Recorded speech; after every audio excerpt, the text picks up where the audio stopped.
오늘 성경 말씀은 에베소서 4장 11절에서 16절까지의 말씀입니다. 그가 어떤 사람은 사도로, 어떤 사람은 선지자로, 어떤 사람은 복음 전하는 자로, 어떤 사람은 목사와 교사로 삼으셨으니 이는 성도를 온전하게 하여 봉사의 일을 하게 하며 그리스도의 몸을 세우려 하심이라. 우리가 다 하나님의 아들을 믿는 것과 아는 일에 하나가 되어 온전한 사람을 이루어 그리스도의 장성한 분량이 충만한 데까지 이르리니 이는 우리가 이제부터 어린아이가 되지 아니하여 사람의 속임수와 간사한 유혹에 빠져 온갖 교훈의 풍조에 밀려 요동하지 않게 하려 함이라. 오직 사랑 안에서 참된 것을 하여 범사에 그에게까지 자랄지라. 그는 머리니 곧 그리스도라. 그에게서 온 몸이 각 마디를 통하여 도움을 받음으로 연결되고 결합되어 각 지체의 분량대로 역사하여 그 몸을 자라게 하며 사랑 안에서 스스로 세우느니라. 아멘.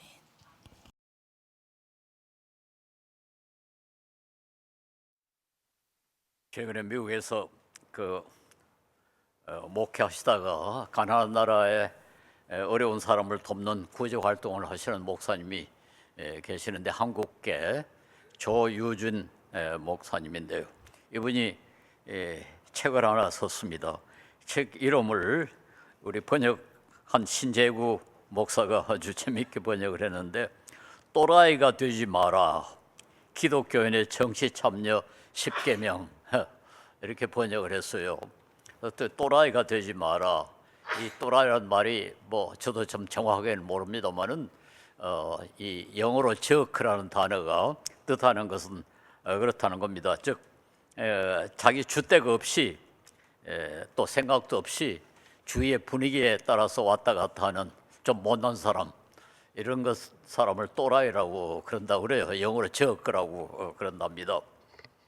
이 책은 영어로 썼고 주로 미국의 그리스도인들이 어떻게 정치 참여에 임해야 될 것인가 이런 것에 대해서 쓴 책으로 제가 읽어보니까 상당히 깊이도 있고 좋은 책이라고 그렇게 느꼈습니다.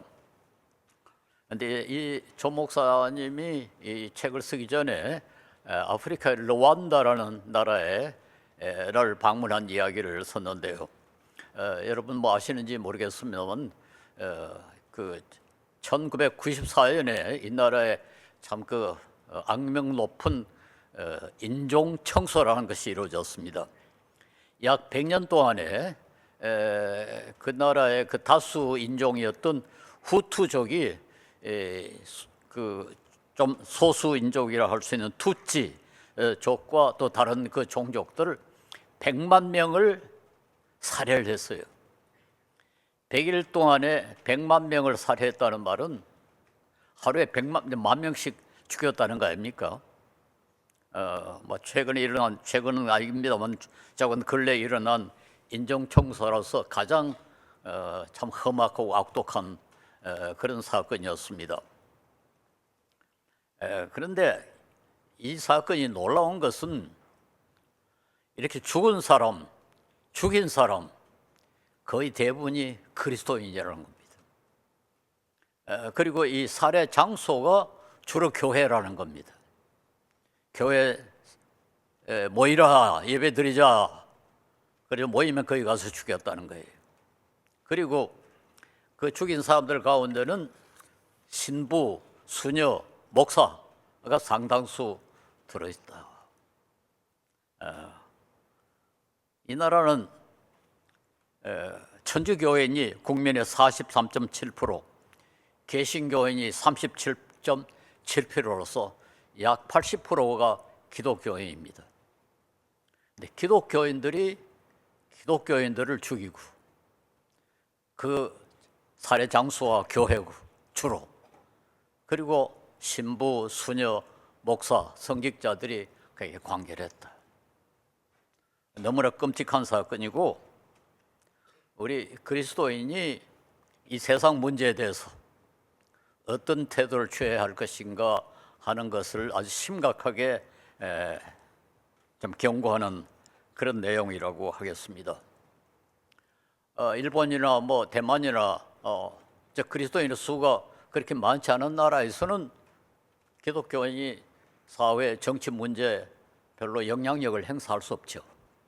그러나 이렇게 르완다나 미국이나 한국처럼 기독교인이 상당수가 되어 있는 나라에서는 우리의 일거수일투족이 단순히 교회 혹은 그리스도인에게만 이 문제가 되는 게 아니라 사회 전체에 엄청난 영향력을 끼칠 수 있다 하는 것을 우리가 여기서 알 수가 있습니다.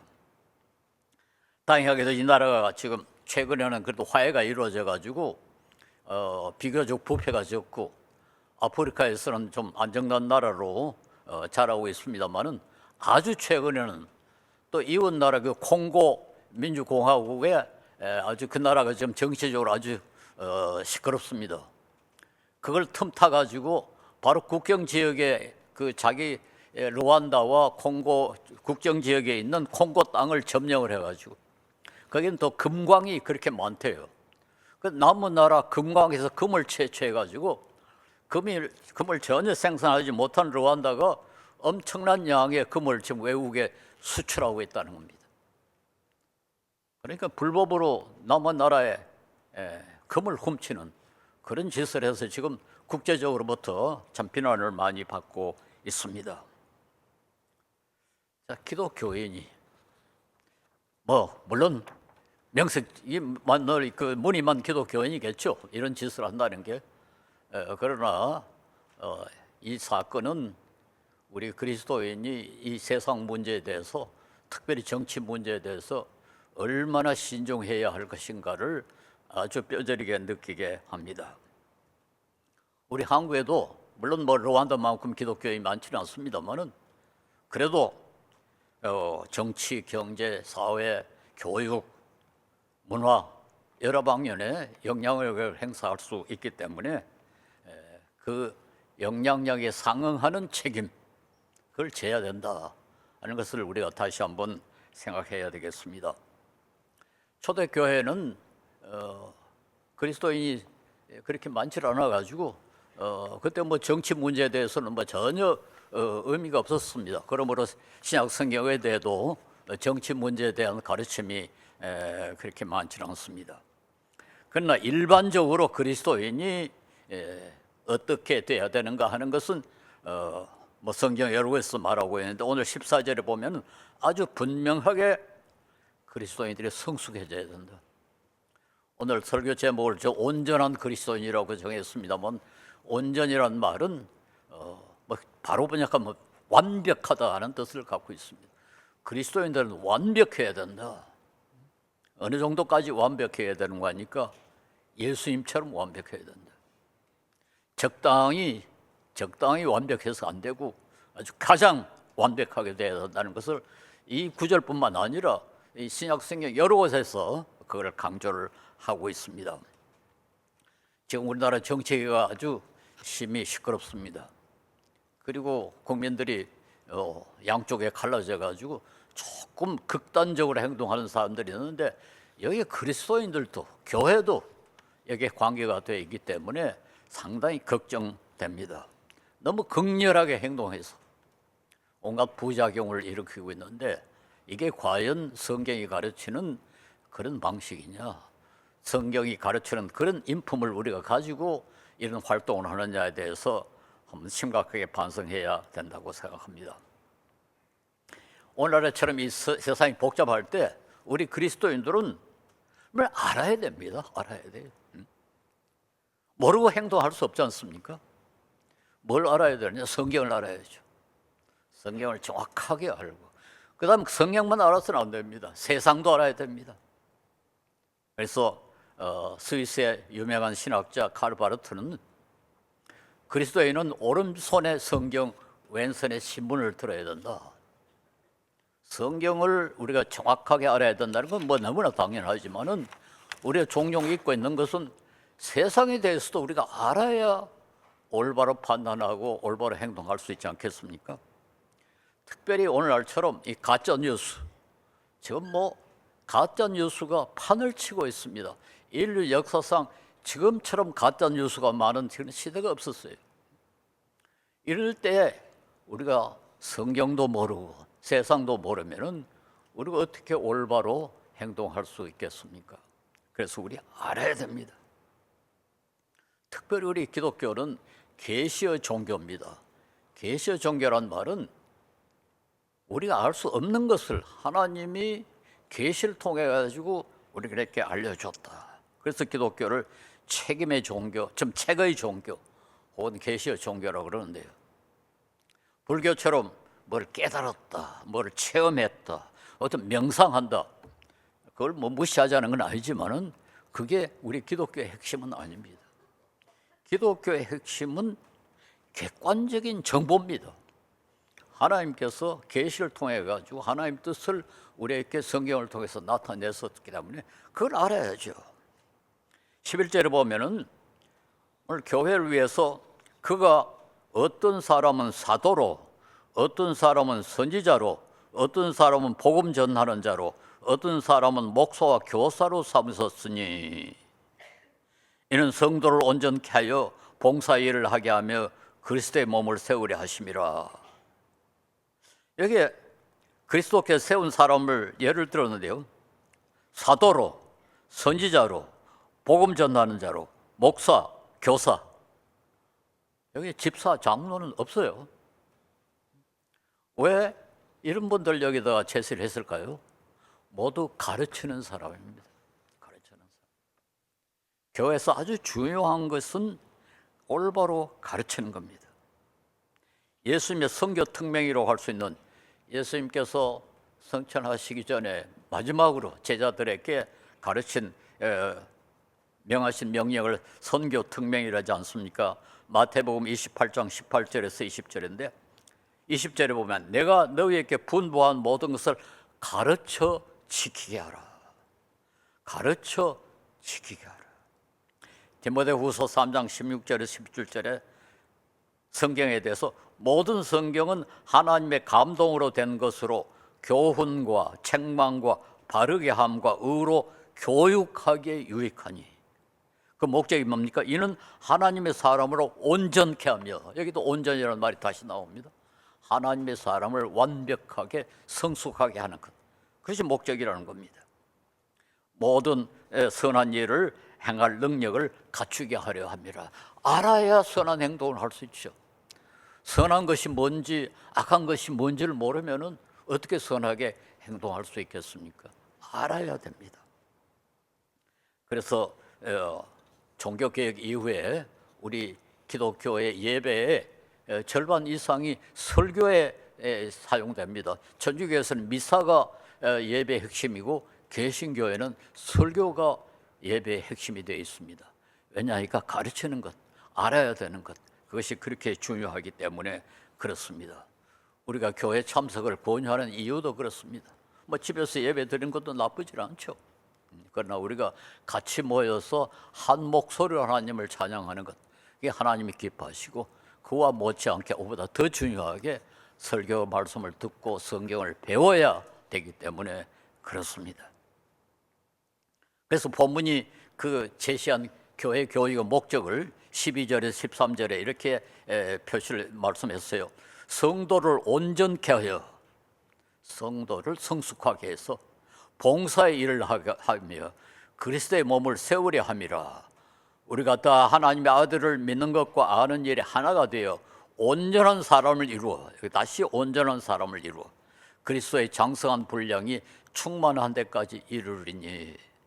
이 온전이라는 단어가 신약 성경에 엄청나게 많이 나옵니다. 그걸 우리가 좀 관심을 안 가지고 보는데요.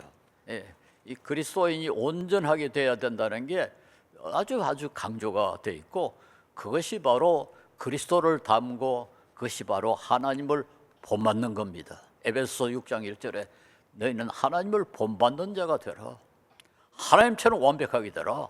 그렇게 성경은 요구합니다. 그런데 이 말이 조금 복잡해가지고 이게 뭐를 말하는가, 조금 제가 요약을 다시 했습니다.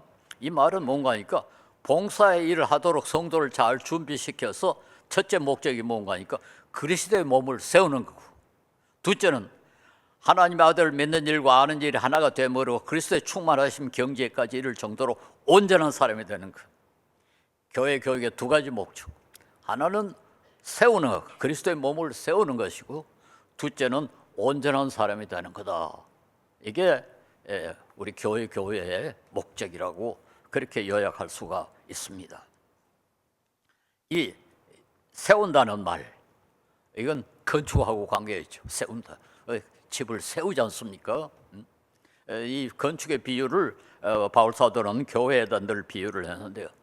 건축의 특징이 뭔가 하니까 이게 뭐 죽은 물질로 되어 있지만은 상당히 유기적입니다. 제가 늘 말합니다만 지붕이 있어야 벽이 기능을 할 수 있고 벽이 있어야 지붕이 지붕 역할을 할 수가 있습니다. 그래가지고 벽만 따로 서 있으면 조만간 무너져 버립니다. 지붕은 벽이 없으면 서 있을 수 없죠. 그러니까 지붕이 있어야 벽이 벽 역할을 할 수 있고 벽이 있어야 지붕이 지붕 역할을 할 수 있고 모두가 서로 유기적으로 연결되어야 교회다운 교회가 된다. 교회가 마치 건물과 같다. 16절에 보면 그걸 몸에다 또 비유를 했습니다. 몸. 우리 몸은 팔, 다리, 눈, 귀 뭐 이런 것으로 되어 있지 않습니까? 이걸 우리가 지체라 그러죠. 지체. 지체는 몸이 있어야 지체지 몸이 없이 팔이 있고 다리가 있을 수 없지 않습니까? 그런데 팔과 다리가 없으면 몸이 있을 수 없죠. 이 몸, 지체 이게 다 완전히 유기적으로 연결이 된다. 교회는 그래야 된다 하는 겁니다. 교회는 뭐 한 사람으로 이루어지는 게 아니라 모든 성도들이 마치 몸의 세포처럼 몸의 지체처럼 서로 연결이 돼서 자기 기능을 잘해야 교회가 건강해지고 또 교회가 건강해져야 팔과 다리가 눈, 귀가 다 건강하죠. 이렇게 서로 연결이 되어 있는 거죠. 그걸 목적으로 교회 교육이 이루어져야 한다. 그렇습니다. 이게 첫 번째입니다. 네, 제가 오늘 특별히 강조하려고 하는 두 번째입니다. 즉, 교회 교육의 가장 중요한 목적. 근데 두 번째가 온전한 사람이 된다. 어느 정도까지? 그리스도의 충만하심의 경지에 이를까지. 아까도 얘기했습니다만 하나님처럼 예수님처럼 성숙한 사람이 되라. 그래서 14절에 15절에 이는 우리가 이제부터 어린아이가 되지 아니하여 사람의 속임수와 간사한 유혹에 빠져 온갖 교훈의 풍조에 밀려 요동하지 않게 하려 함이라. 오직 그리스도 안에 참된 것을 하여 범사의 끝까지 자랄지라. 그는 머리니 곧 그리스도라. 유치하게 남아있지 마라. 어린아이는 순수합니다만 어리석죠. 그래서 어리석다는 말은 어리다는 말에서 나왔지 않겠습니까? 어린아이는 어리석습니다. 그래서 풍조에 휩쓸어 왔다 갔다 한다. 이 사람이 이렇게 막 그런가, 저 사람 저리 가면 그런가, 사탕을 주겠다면 장난감 주겠다면 유혹에 빠져나오고 줏대가 없고 왔다 갔다 하고 그게 정상입니다. 그건 어린아이들의 특징이에요. 그런데 교회가 그리스도인이 그런 상태로 남아있어서는 안 된다 하는 거죠. 그래서 조유준 목사의 표현으로 말하자면 또라이가 돼서는 안 된다. 그리스도인은 또라이가 돼서는 안 된다. 줏대도 없이 왔다 갔다 하고 풍조에 혹은 분위기에 휩쓸려 가지고 넘어가고 또 유혹에 잘 넘어가고 어린아이는 뭐 사탕 준다면 넘어가고 장난감 준다면 들어가고 이렇게 되면은 그건 어리석죠. 어리석을 뿐만 아니라 엄청나게 손해를 보는 겁니다. 이 세상에는 그런 속임수나 유혹이 엄청나게 많습니다. 바울 사도가 이 편지를 썼을 때도 그때 철학, 뭐 그리스 사람들은 뭐 철학 얼마나 자신 있었습니까? 그 그리스 사람들 그 철학은 깊이도 있고요. 읽어보면 아주 대단합니다. 그럴듯하죠. 그럴듯하죠. 신화, 뭐 이단, 그때도 벌써 이단이 있었어요. 그다음 미신. 오늘날에는 뭐 온갖 종류의 그 일확천금을 얻는 방법 좀 말하지 않습니까? 보이스피싱 가운데 그런 것들이 많잖아요. 이렇게 하면은 떼돈 번다. 그래서 넘어가서 돈 다 잃어버리는 가문 이설, 이단, 정치, 이념, 가짜 뉴스, 음모론, 카드라 방송, SNS, 각종 여론들, 이런 것들이 우리를 유혹합니다. 들으면 야, 그럴듯하다. 응? 내하고 친한 사람이 말하는 거 보니까 그 말이 맞는가 보다. 저도 그런 이야기 많이 듣습니다. 어떤 사람은 아주 자신 있게 뭘 주장을 해요. 근데 내가 들었을 때 그거는 아닐 텐데. 근데 너무 자신 있게 이야기를 한다고요. 그래가지고 그 잘못 믿은 것에 근거해가지고 행동을 하니까 엄청난 실수를 저질러 버리거든요. 결국 이렇게 미숙하게 어린아이처럼 행동하면 어떻게 됩니까? 자기가 오류에 빠지죠. 잘못 행동하니까. 잘못된 정보에 근거해서, 잘못된 판단에 근거해서 행동해가지고 그 행동이 올바를 수가 있겠습니까? 그것으로 끝나면 괜찮은데요. 그 때문에 가정이 손해를 보고, 교회가 손해를 보고, 다른 사람이 손해를 보고. 르완다에 그리스도인이 다른 그리스도인을 죽이실 때, 아, 나는 못된 짓을 한다, 그러고 죽였을까요? 응? 더군다나 교회에서 그 다른 그리스도인을 죽였을 때 확신 없이 사람을 죽일 수 있을까요? 죽여서 자기들은 거룩한 일을 한다고 생각했을 거예요. 나는 올바른 일을 한다. 저 죽은 놈들은 저놈들이 있으면 우리 사회는 망한다. 그러니까 저놈들을 제거해야 된다. 그리고 이게 하나님이 기뻐하시는 거다. 그렇게 착각했으니까 그렇게 사람을 죽였지 않겠어요? 이게 미숙한 그리스도인들. 더군다나 그 미숙한 확신을 성경과 연결시켜서 하나님의 뜻이다, 이렇게 돼버리면 이건 뭐 걷잡을 수 없죠. 그러니까 사람을 막 죽이는 거죠. 결과적으로 엄청나게 큰 해를 끼칩니다. 미국의 유명한 목사요, 신학자였던 파이퍼 목사가 평생 배움이라는 책을 썼는데요. 그 책에 보니까 배움은 하나님을 영화롭게 하고 하나님을 영원토록 즐거워하는 삶의 기초다 그랬어요. 배워야 된다. 배워야 된다. 그러니까 아는 척하지 마라. 우리 모두는 배워야 된다. 여러분, 계속해서 배워야 됩니다. 나는 뭐 모든 걸 다 알고 있다, 그렇게 착각하면 안 됩니다. 배워야 됩니다. 배우되 올바로 배워야 됩니다. 그래서 그는 정확하게 관찰하라. 적당히 이렇게 훑어 보지 말고 정확하게 관찰하라. 분명하게 이해하라. 희미하게 그저 이렇게 적당히 하지 말고 분명하게 이해하라. 공정하게 평가하라. 이게 아주 중요합니다. 공정하게 평가하라. 어떤 사람이 무슨 짓을 했다 그러면 아, 그런가 하고 따라하지 말고 그게 정말 그런가? 그래서 아무도 아주 나쁜 놈이다 하더라. 정말 그런가? 공정하게 평가하고 적절하게 느끼고 지혜롭게 적용하고 강렬하게 표현하라. 그렇게 충고했어요. 그리고 이번은 그 미국에도 물론 뭐 이제 SNS라고 우리나라에 좀 대단히 좀 번창해 있지 않습니까? 세계에서 그 SNS가 우리나라만큼 발전해 있는 나라가 없을 겁니다. 이게 뭐 온갖 주장들이 다 나온다고요. 이게 옳은지 그런지 우리가 어떻게 알죠? 지금 요즘 그 유튜브라는 거, 거기는 뭐 좋은 거 나쁜 거 막 섞여가지고 정신을 못 차리게 만듭니다. 그래서 저는 아예 안 봅니다. 아니 뭐 그 좋은 것들 있겠죠. 도움이 되는 것들도 있겠죠. 그러나 그게 정말로 믿을 수 있는 건지 아닌지 알 수가 있어야죠. 그 엉터리들도 뭐 엄청나게 많다는 거거든요. 그래서 이 파이퍼 목사는 이런 것에 대해서는 아무래도 우리가 소위 공적으로 드러나 있는 신문들, 공적으로 인정을 받고 있는 방송을 기준으로 판단하라, 그렇게 충고해요. 그 유튜브 같은 거 그대로 믿지 말고 거기서 나온 것들 일반 언론에서 인정하는 거냐 아니냐, 그걸라도 좀 기준으로 삼아서 평가하라, 그렇게 안내하고 있습니다. 멀리 내다보고 코앞에 것만 바라보지 말고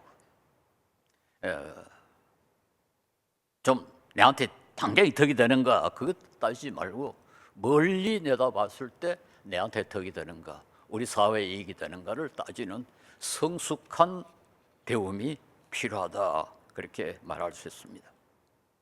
우리 그리스도인들도 이단에 넘어가는 것 성경에 대한 정확한 이해가 없으니까 그렇지 않습니까? 그리고 이 사교가 어떤 종류의 것인지 이것에서 우리가 좀 알아야 되죠. 기복신앙, 예수 믿으면 돈 많이 벌고 건강해지고 출세한다. 그게 정말 성경이 그렇게 가르치는 건지 우리 정확하게 좀 알아야죠. 미신, 국민일보에 보니까 어떤 여자분이 권사인데요. 그 전에 점쟁이였대요. 점쟁이 하다가 개종을 해가지고 권사가 되었는데 자기가 점쟁이 할 때 점 보러 오는 사람의 40%가 기독교인이더라.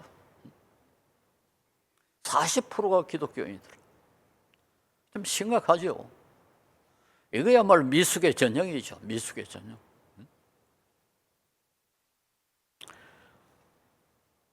그동안에 우리 한국 사회도요, 전반적으로 좀 성숙해지긴 했습니다. 경제도 우리 경제 상당히 성숙해졌죠. 과학, 기술, 예능, 문학, 학문, 심지어 준법 정신까지 상당히 성숙해 있었습니다. 그래서 세계가 한국처럼 이렇게 빨리 발전한 나라가 없다고 지금 부러워하지 않습니까? 그런데 지금 나라가 왜 이 모양이죠? 정치 때문에 그렇습니다. 다른 분야는 다 어느 정도는 다 성숙해졌는데 정치는 거꾸로 유치해지고 있어요. 과거의 정치는 이렇게 유치하지는 않았습니다. 물론 독재자들 나와가지고 못된 짓은 많이 했습니다만 그래도 정치인들이 이렇게 유치하고 미숙하지는 않았어요. 그런데 왜 이렇게 됐습니까? 우리 선거가요 상당히 공정합니다. 지금 많은 나라가 우리나라 선거법 배우려고 합니다. 저는 공명선거 운동을 16년간이나 한 사람입니다. 선거가 공명해야 민주주의가 제대로 설 수 있다. 저는 지금의 선거 문화 이 정도는 상당히 선진국으로 수준으로 올라갔다. 그렇게 믿는 사람입니다. 그런데 그런 공정한 선거를 통해 가지고 뽑힌 사람들이 왜 이렇게 엉터리입니까?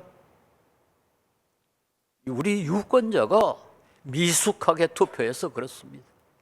우리가 책임을 져야 돼요. 우리가 잘못 뽑아서 이런 유치한 정치인들이 좀 장난을 치고 있는 거거든요. 우리 그리스도인들만이라도 좀 제대로 투표했더라면 이렇게 됐겠습니까?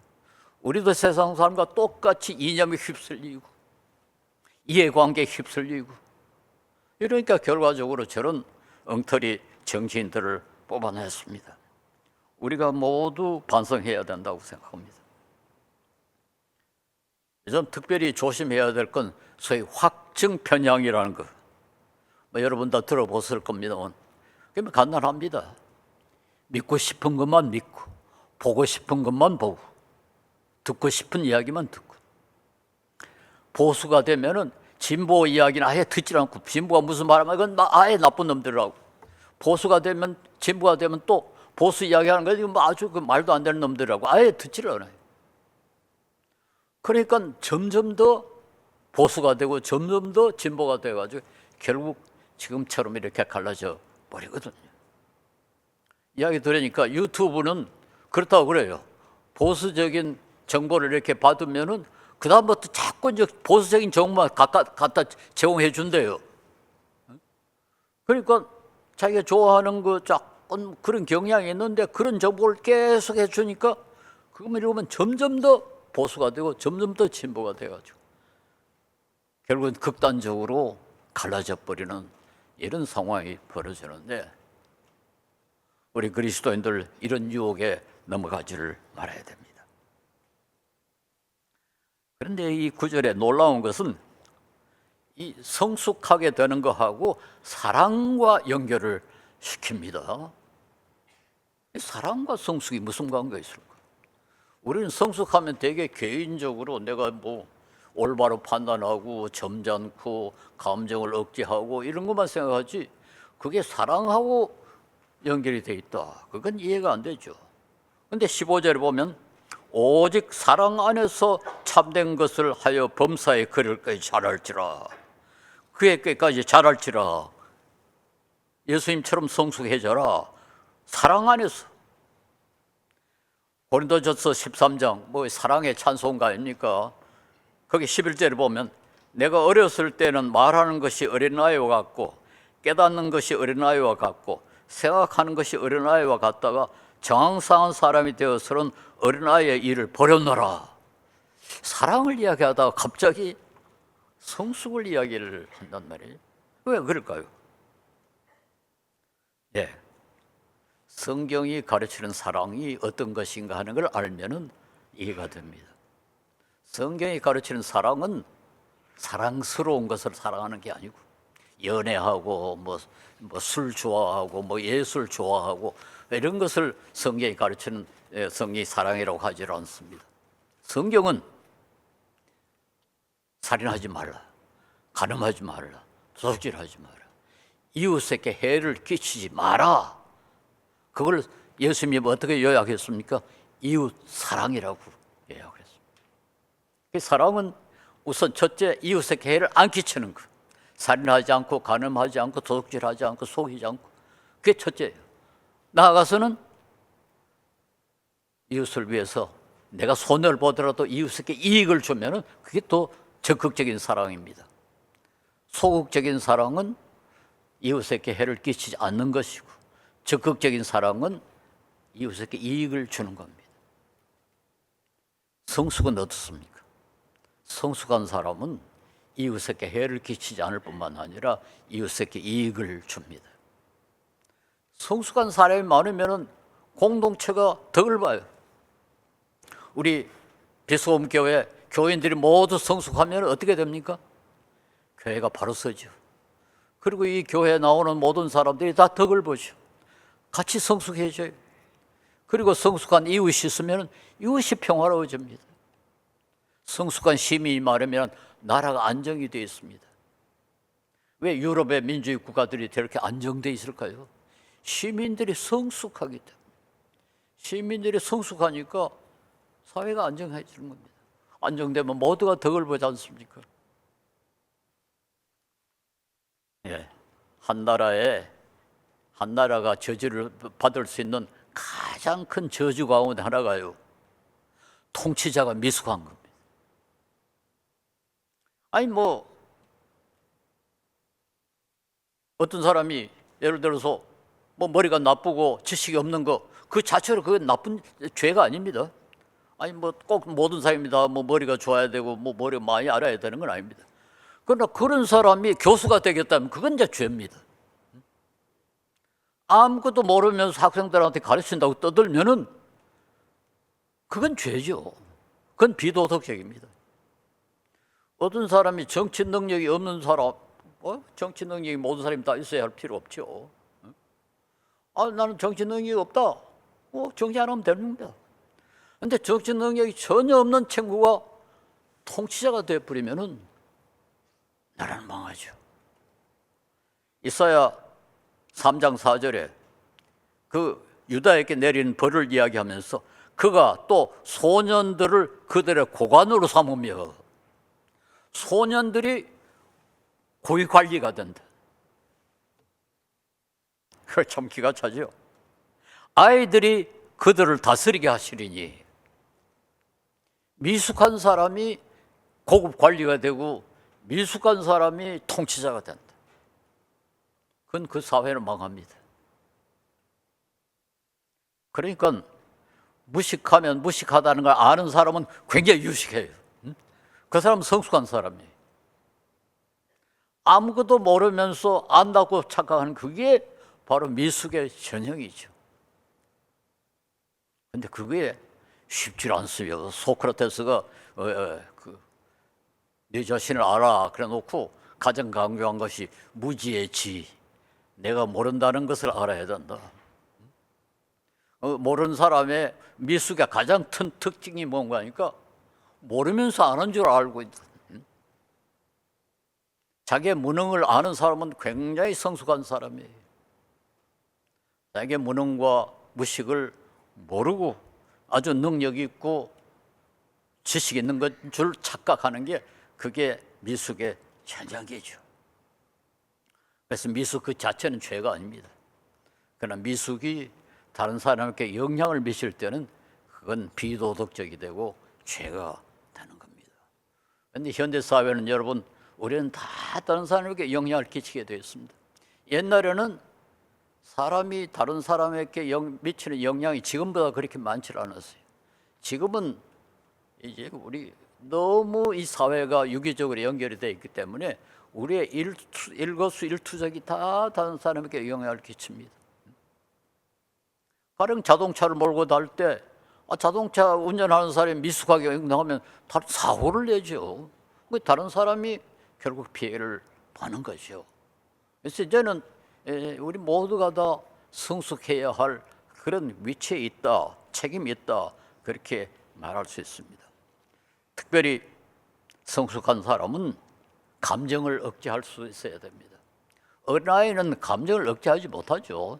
그건 너무나 당연합니다. 아이는 아프면 막 아프다고 죽는다고 고함을 칩니다. 그런데 어른이 그렇게 하면 우리가 뭐랍니까? 저거 좀 유치하다. 가령 내가 80이 훨씬 넘은데 내가 지금 감기 좀 걸렸다고 고함을 치면서 나 죽는다고 고함을 치면 사람들이 뭐라겠어요? 참 나이 헛먹었네, 그러지 않겠어요? 그러니까 성숙하다는 말은 감정도 억제를 할 줄, 감정에 따라서 행동하지 않아야 되죠. 이번에 대통령 위한다고 하는 사람이 법원에 가서 이제 법원 때려 부수고 유리창 깨고 기물 파손하고 그렇지 않습니까?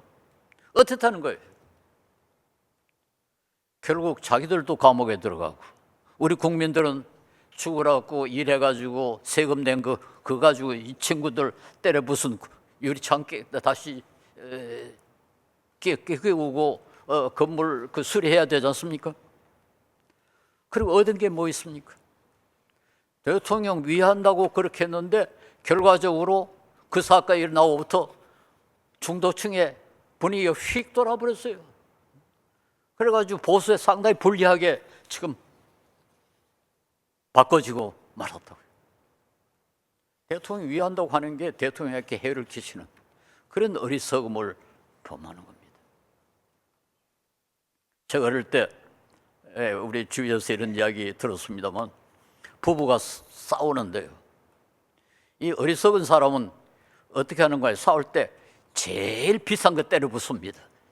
자기가 얼마나 화가 났다는 걸 좀 과시를 해야 되니까 집에서 보고 제일 비싼 거 때려 부숴버려요. 성숙한 사람은 싸워도요, 종이 이런 거 던지거나 무슨 비계 던지거나 옷 같은 거 던져가지고 암만 던져봐야 깨지지 않아, 그런 걸 던져요. 결과적으로 어떻게 될까요? 비싼 그릇 다 깨버리면 결국 더 가난해지지 않겠습니까? 감정은 지금 아무 소용없는 겁니다. 감정은 혼자서 느끼고 혼자서 즐기는 건 좋은데 다른 사람에게 영향을 끼치는 감정 폭발은 유치의 특징입니다. 유치의 특징. 그래서 그리스도인들은 감정에 따라서 움직이지 말고 감정을 좀 억제하고 판단해가지고 이게 과연 옳은가, 이게 과연 하나님께 영광이 되며 우리 교회에 이익이 되며 복음 전파에 도움이 되며 결국 나에게 이익이 되는가, 우리 이웃에게 이익이 되는가 손해가 되는가 따져가지고 생각하고 판단하고 행동해야 될 것입니다. 그래서 저는 오늘 정치 참여도 우리 그리스도인들 좀 냉정하게, 공정하게, 성숙하게 하자. 그렇게 좌나 우나 너무 휩쓸려 가지고 점점 더 확증 편향으로 한쪽 편이 되지 말고 그쪽 이야기도 좀 들어보고 저쪽 이야기도 좀 들어보고 그게 과연 옳은가.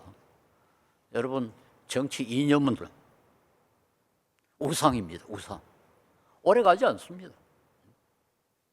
거기에 목 걸 필요가 전혀 없습니다. 저도 정치적인 편향성이 있어요. 나도 이념이 있습니다. 그러나 그게 절대적이라고 생각을 하면 안 돼요. 다른 편의 이야기도 좀 들어보고 그것도 일리가 있네.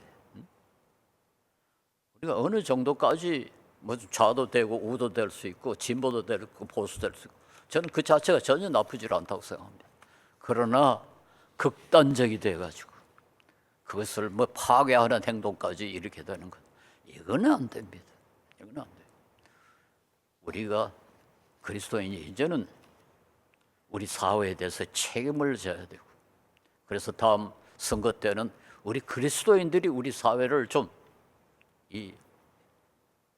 타협하는, 화합시키는 그런 역할을 좀 할 수 있었으면 좋겠어요. 너무 좌로나 우로나 치우치지 말고. 그래서 우리 사회가 조금 성숙한 사회, 그래서 우리 국민 모두가 다 덕을 보고 우리 국민 전체가 예수 믿는 사람들 때문에 그래도 우리 사회가 어느 정도 화합이 이루어졌다, 그리고 우리 사회가 좀 안정이 돼간다, 그런 소리 들으면 하나님께 영광이 되지 않겠습니까? 복음 전파가 더 효과적으로 이루어지지 않겠습니까? 그리고 우리 자신과 우리 이웃이 모두 덕을 보지 않겠습니까?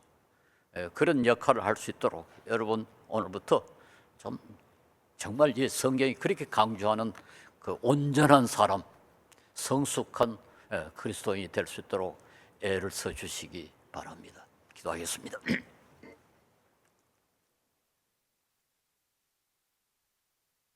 걸어가신 주님, 주님의 그 불꽃 같은 눈으로 우리의 심정을 살펴보시면은 우리가 얼마나 유치하고 얼마나 미숙한가를 주님께서 아십니다.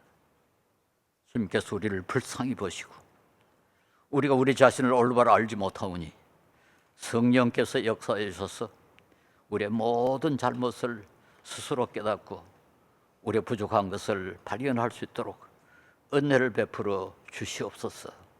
당신의 백성들 한 사람 한 사람 참으로 주님의 모습을 닮은 성숙한 사람들로 만들어 주셔서 세상에 소금과 빛의 역할을 감당하게 부족함이 없게 하여 주시옵소서. 예수님 이름으로 기도합니다. 아멘. 찬송가 204장입니다. 찬송가 204장 찬양 드리겠습니다.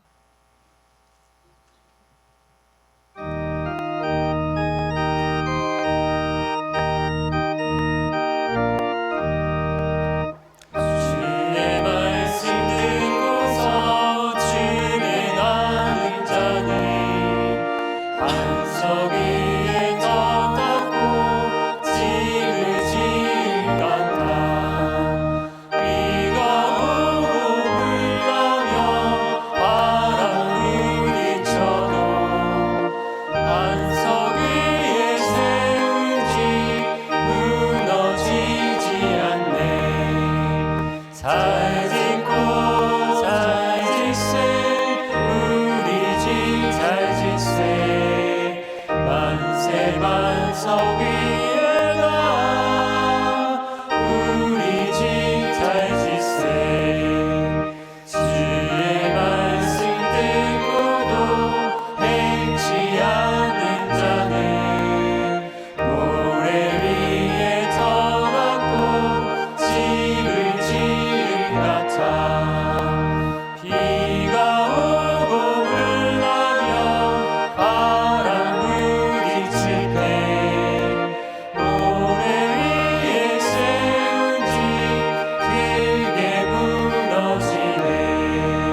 만세